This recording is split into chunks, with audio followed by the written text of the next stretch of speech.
Hello everyone, it's John from IT Skills Academy. Welcome and welcome back. Files are good when we use them to carry out our day-to-day activities.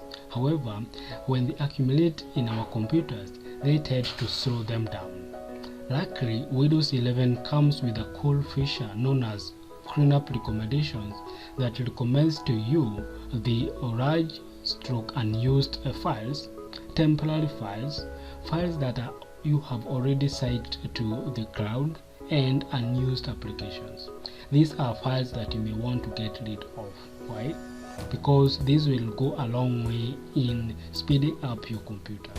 To take advantage of this, open your settings app using the keyboard shortcut Windows logo plus I, click System, then Storage, then select Cleanup Recommendations.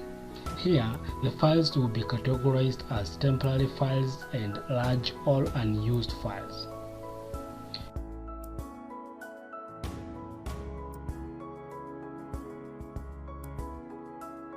To get rid of the files, just select the box next to the file that you want to delete. Then below that, click the Cleanup button.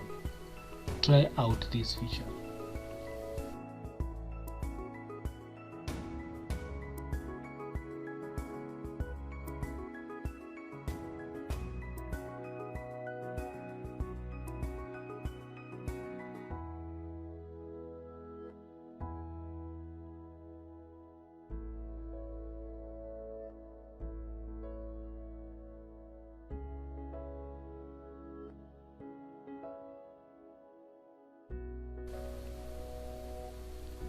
To get videos such as these and more, subscribe to IT Skills Academy. That is it for this video, and as usual, see you in the next one.